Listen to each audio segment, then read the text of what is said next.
दोस्तों, क्या होगा अगर कोई इंसान अपने गोल तक पहुंच जाए और दुनिया की इस भाग दौड़ भरी जिंदगी से छुटकारा पा सके। आज हम एक ऐसे बुक के बारे में बात करने जा रहे हैं जो आपके सोचने के तरीके को पूरी तरह से बदल कर रख देगी। मैं बात कर रहा हूँ the monk who sold his Ferrari book की, जिसके राइटर है रॉबिन शर्मा। इस बुक में एक खास कहानी है जो नॉलेजफुल होने के साथ साथ कुछ नया सोचने का मौका देती है। ये बुक आपको एक पॉजिटिव थिंकिंग के साथ अपने गोल तक पहुंचने में बहुत हेल्प करेगी। समरी की शुरुआत होती है जूलियन मेंटल नामक एक प्रोफेशनल और बहुत ही सक्सेसफुल लॉयर से, जो कि काफ़ी बड़े और अमीर आदमी में से थे।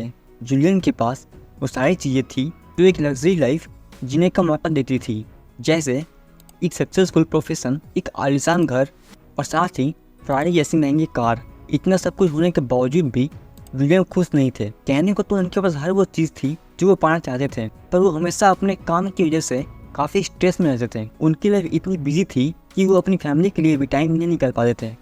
55 साल की एज में ही जूलियन 80 के दिखने लगे थे। जूलियन ने बचपन से ही सोचा था कि जब वो बहुत अमीर बन जाएंगे तो ज़्यादा खुश रहेंगे। शायद आजकल की सोसाइटी का भी यही सोचना है। लोग पैसों को बहुत जल्दी अपनी खुशी के साथ जोड़ देते हैं, इसीलिए बचपन से ही हमारी सोच भी ऐसी बन जाती है। हमें लगता है कि पैसे आने से या फिर ज़्यादा अमीर बन जाने से हम बहुत खुश रहेंगे, पर ऐसा नहीं होता। लेकिन इस एज में आकर जूलियन को ये पता चला कि उनका सोचना गलत था। ये ज़रूरी नहीं है कि पैसे आपको खुशी दे ही देगा। जैसा कि मैंने स्टार्टिंग में कहा था, जूलियन एक लॉयर थे, तो एक दिन कोर्ट रूम में एक केस के सिलसिले में बहस के दौरान जूलियन को हार्ट अटैक आ गया और वो ज़मीन पर गिर पड़े। उन्हें हॉस्पिटल ले जाने पे डॉक्टर ने उन्हें सलाह दिया कि अब उन्हें स्ट्रेस वाली चीज़ों से दूर रहना पड़ेगा वरना उनकी जान भी जा सकती है। कुछ दिनों के बाद जब जूलियन ठीक होकर अपने घर आए तो सबसे पहले उन्होंने अपनी लग्जरी चीज़ें यानी अपना आलीशान घर और फरारी कार बेच दी। अब वो खुशी की तलाश में इंडिया आ गए।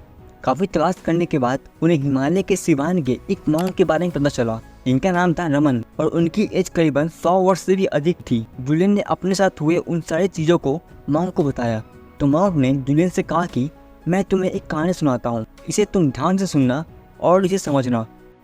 मॉन्क ने जूलियन से कहा कि सोचो तुम एक गार्डन में हो और उस गार्डन में बहुत सारे सुंदर सुंदर खुशबू वाले फूल हैं। चारों ओर चिड़ियों की आवाज़ें गूंज रही है। गार्डन में एक तरफ एक बड़ा सा लाइट हाउस है। उस लाइट हाउस का गेट खुलता है और उसके अंदर से एक बड़ा सा सुमो पहलवान बाहर आता है। उस सुमो पहलवान ने अपने कमर में एक पतली तार वाली रस्सी बांधी थी। वो सुमो पहलवान बाहर आकर गार्डन में घूमने लगता है। तभी उसे एक गोल्डन घड़ी दिखती है। वो उस घड़ी को उठाने की कोशिश करने लगता है। तभी अचानक उस सुमो पहलवान का पैर फिसलता है और वो जमीन पर गिर पड़ता है। गिरने की वजह से वो बेहोश हो जाता है। कुछ देर के बाद उस फूलों की सुगंध से उस सुमो पहलवान को होश आता है और वो उठकर खड़ा हो जाता है। गार्डन के एक तरफ उसे एक रास्ता दिखता है जो कि पूरी तरह से हीरो से भरा पड़ा था, यानी कि उस रास्ते पर हर जगह हीरे गिरे हुए थे जो कि उसे सच्ची खुशी की तरफ ले जा रही थी। ये देखते ही सुमो पहलवान उस रास्ते की तरफ चलने लगता है और अचानक उसकी आंखों के सामने से ये सब कुछ गायब हो जाता है और यहाँ पर उस मॉन्क की कहानी खत्म होती है। ये कहानी जूलियन को बहुत बकवास सी लगती है। कहानी के खत्म होते ही जूलियन उस मॉन्क से पूछता है कि क्या आप मेरे साथ कोई मजाक कर रहे हैं। तभी मॉन्क ने जूलियन से कहा कि इस अटपटी सी कहानी में 7 लाइफ लेसन थे जो किसी भी इंसान की सोच को बदल सकती है। शायद तुमने इन 7 प्रिंसिपल पर गौर नहीं किया। जूलियन उस मॉन्क से वो 7 प्रिंसिपल के बारे में पूछता है, तो मॉन्क उसे इन प्रिंसिपल के बारे में बताते हैं जो कि कुछ इस तरह के थे। फर्स्ट प्रिंसिपल था द गार्डन। स्टोरी में जो गार्डन है वो आपके माइंड को और आपके मन को दिखाता है। इसे मेटाफोर कहते हैं। बहुत से लोग इस गार्डन यानी अपने दिमाग में नेगेटिव और फालतू की चीजें भर लेते हैं। वो हमेशा अपने पास्ट की गलतियां और फ्यूचर में क्या होगा इसी को सोचकर दुखी रहते हैं। टेंशन और स्ट्रेस आपके माइंड को बहुत कमजोर बना देती है। 24 घंटों में एक इंसान के माइंड में कम से कम 60,000 थॉट्स आती है और हैरानी की बात यह है कि इसमें से 95% थॉट्स वही होती है जो आपको पिछले दिन आई थी। हम उन्हीं नेगेटिव चीजों को सोचते रहते हैं जिससे हम काफी स्ट्रेस में रहते हैं। मॉन्क रमन कहते हैं कि जीवन में कभी भी गलतियां नहीं होती, हमेशा सीख होती है। आपको पास्ट का कैरी नहीं बल्कि फ्यूचर का आर्किटेक्ट बनना है। कोई भी चीज होने के पहले उसका बनना 2 बार होता है, पहला हमारे माइंड में और दूसरा रियलिटी में। इस प्रोसेस को ब्लूप्रिंट कहते हैं। आप जब भी कोई काम करे तो उसके एंड रिजल्ट के बारे में कभी ना सोचें, बल्कि उस काम के प्रोसेस पर ध्यान दें। बहुत से लोग अपने लक को सब कुछ मान लेते हैं और उसके भरोसे बैठ जाते हैं। मेरा ये पर्सनली मानना है कि जब प्रिपरेशन की शादी अपॉर्चुनिटी से हो जाती है तो उसे लक कहते हैं। हमें क्या सोचना है और क्या नहीं सोचना इसके कंट्रोल सिर्फ हमारे पास होना चाहिए। इसीलिए हमेशा पॉजिटिव सोचें, कभी भी नेगेटिव चीजों को अपने माइंड में आने ना दें। सेकंड प्रिंसिपल था द लाइट हाउस। उस स्टोरी में जो लाइट हाउस था वो आपके लाइफ के पर्पस को रिप्रेजेंट करता है। जैसे लाइट हाउस समुद्र के जहाजों को रास्ता दिखाता है, ठीक वैसे ही आपका गोल आपकी लाइफ को सही तरीके से जीने का रास्ता दिखाता है। एक फुल फिलिंग लाइफ जीने के लिए आपकी लाइफ में एक पर्पस होना जरूरी है, जिसके अकॉर्डिंग आप अपने गोल तक पहुंच सके। मॉन्क इसे संस्कृत में धर्म के नाम से बुलाते हैं।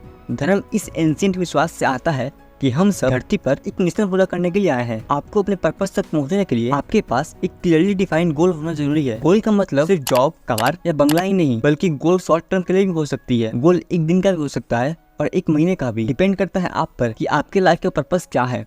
थर्ड प्रिंसिपल था सुमो पहलवान। लाइट हाउस से जो सुमो पहलवान बाहर निकल कर आता है वो हमें कंटिन्यूस सीखने और कभी न खत्म होने वाली इंप्रूवमेंट को सिखाता है। इसे काइजन कहते हैं। काइजन एक जापानीज वर्ड है, इसका मतलब होता है कंटिन्यूस सीखते रहना और इम्प्रूवमेंट करते रहना। क्या आपने कभी सोचा है सुमो पहलवान इतने भारी भरकम होने के बावजूद भी इतने अच्छे पहलवान कैसे बन जाते हैं? क्योंकि वो काइजन के डिसिप्लिन को फॉलो करते हैं। वो एक प्रॉपर डाइट लेते हैं और हर दिन एक्सरसाइज करके खुद को एक अच्छा पहलवान बनाते हैं। ठीक ऐसे ही आपको हर दिन कुछ नया सीखते रहना है और खुद को डे बाय डे डेवलप करते रहना है। ध्यान रहे आप एक बार में बहुत ज्यादा ना करें, थोड़ा थोड़ा करके स्टार्ट करो। इससे आप उस काम को कंटिन्यू करते रहेंगे और उससे सीखते रहेंगे। अगर आप एक बार में बहुत ज्यादा करने की कोशिश करेंगे तो आप बहुत जल्दी थक जाएंगे या फिर बहुत जल्दी उस काम से बोर हो जाओगे। इसीलिए आप थोड़ा थोड़ा करके उस काम को कंटिन्यू करते रहो। इस तरह आप काइजन की टेक्निक को लाइफ में कहीं भी यूज करके कुछ नया सीख सकते हो। फोर्थ प्रिंसिपल था द वायर। वो पतली तार वाली रस्सी सेल्फ डिसिप्लिन का प्रतीक है। अकेले एक पतली तार कमजोर होती है जो आसानी से टूट सकती है, लेकिन वहीं तार के गुच्छे बहुत मजबूत हो जाते हैं। इसका मतलब है हमारे डेली की छोटी छोटी अच्छी आदतें जो दिखने में बहुत मामूली सी लगेंगी, लेकिन एक लंबे समय के बाद वही छोटी छोटी आदतें हमें वैसा बना देती है जैसा हम बनना चाहते हैं। कभी भी आप खुद को किसी के साथ भी कंपेयर ना करें, बल्कि आप खुद में फोकस करें। खुद को आप डिसिप्लिन में रखें। इन्हीं सभी छोटी छोटी आदतों से आप खुद में एक बेहतर बदलाव ला सकते हैं। फिफ्थ प्रिंसिपल था द गोल्डन वॉच। जैसा कि आप नाम से समझ गए होंगे, गोल्डन वॉच हमारे लाइफ में टाइम के इंपॉर्टेंस को दिखाता है कि हमें टाइम को कैसे मैनेज करना है। क्योंकि हर इंसान के पास दिन में 24 घंटे ही होते हैं। अब चाहे वो कोई मिलियनर हो या फिर कोई गरीब इंसान, लेकिन हर इंसान इन 24 घंटे को अपने तरीके से बिताता है। जैसे कुछ लोग पूरे दिन बस सोशल मीडिया स्क्रॉल करते रहते हैं और कुछ लोग बस बैठकर सपने देखते रहते हैं कि एक दिन में बहुत अमीर बनेंगे, उनके पास महंगी कार होगी, एक आलीशान घर होगा। तो वहीं दूसरी तरफ कुछ लोग अपने उस 24 घंटे में कुछ नए स्किल्स को सीखते हैं और खुद को डे बाय डे इम्प्रूव करते हैं। अब इसका मतलब ये नहीं कि आपको पूरे 24 घंटे बस काम ही करना है, लेकिन आपका जो गोल है उसे पूरा करने के लिए आपको टाइम तो देना पड़ेगा। मैं इसे आपको एक एग्जांपल से समझाता हूँ। जैसे ही बहुत ही पुराना और बहुत ही अच्छा रूल है 80-20, यानी कि आप अपने लाइफ में जो भी 80% रिजल्ट अचीव करते हो वो आपके 20% की हुई एक्टिविटीज से आती है। इसीलिए आपको इस बात का ध्यान रखना होगा कि आप अपने टाइम को कहाँ यूज कर रहे हो। क्या आप वो काम कर रहे हो जो आपको उस टाइम करना चाहिए, या फिर आप अपना टाइम बर्बाद कर रहे हो। इसलिए मैं बस इतना ही कहूंगा कि आप पूरे दिन बैठकर सपने ही मत देखो, बल्कि उसे पूरा करने के लिए मेहनत करो, नए नए स्किल्स सीखो और खुद को डे बाय डे इम्प्रूव करो, क्योंकि आपका हर एक छोटा बदलाव बड़ी कामयाबी की पहचान होती है। सिक्स्थ प्रिंसिपल था फ्रेग्रेंट रोज। फ्रेग्रेंट रोज हमें ये सिखाता है कि हमें हमेशा सबकी हेल्प करनी चाहिए। जैसे एक गुलाब का फूल अपनी खुशबू अपने पास नहीं रखता, बल्कि वो समय बांट देता है। इसलिए आप चाहे कितने भी अमीर बन जाओ, पर आपको हमेशा थोड़ी बहुत चैरिटी तो करनी चाहिए और दूसरों की हेल्प करनी चाहिए। एक बहुत ही पुरानी कहावत है कि जो दूसरों को गुलाब देता है उनके हाथों में भी गुलाब की खुशबू रह जाती है। इसीलिए जब भी मौका मिले तो दूसरों की हेल्प करो, इससे आपके माइंड को पॉजिटिव एनर्जी मिलेगी। अब इसमें बहुत से लोग कहेंगे कि उनके पास इतने पैसे नहीं है वो चैरिटी में दान कर पाए। तो दोस्तों, अगर आपके पास देने के लिए पैसे नहीं है तो आप दूसरों को रिस्पेक्ट और काइंडनेस भी दे सकते हो। इसके लिए आपको कोई भी खर्च नहीं करनी पड़ेगी। हमारा सेवेंथ और लास्ट प्रिंसिपल था the path of diamonds. Diamonds वाला रास्ता लाइफ की छोटी छोटी खुशियों को दिखाता है। सबके लाइफ में छोटी छोटी खुशियां होती है जो रियल में डायमंड की जैसी होती है, पर हम उन पर कभी भी ध्यान नहीं देते। हम कभी भी प्रेजेंट पर नहीं जीते, बस पास्ट के फेलियर पर फोकस करते रहते हैं या फिर फ्यूचर के टेंशन में उलझे रहते हैं। अगर मैं आपसे पूछूं कि आपके लिए सबसे इम्पोर्टेंट टाइम कौन सा है, वो जो जा चुका है या फिर वो जो आने वाला है या फिर वो जो अभी प्रेजेंट में है, ज्यादातर लोग इसका गलत आंसर देंगे। और मैं आपको बताना चाहता हूँ कि हैप्पीनेस कोई डेस्टिनेशन नहीं है, बल्कि ये एक जर्नी है जो हमेशा चलती रहती है। इसीलिए अपने प्रेजेंट में जीना सीखो, क्योंकि इससे इम्पोर्टेंट कुछ भी नहीं है। डायमंड वाला रास्ता हमें हमेशा खुशी को दिखाता है। जैसे जैसे आप अपने लाइफ में आगे बढ़ते जाओगे, वैसे वैसे आप नए नए एडवेंचर को देखते जाओगे। इसीलिए हमेशा अपने प्रेजेंट में खुश रहना सीखो। इससे आप टेंशन और स्ट्रेस से काफी दूर रहेंगे और आपका माइंड शांत रहेगा।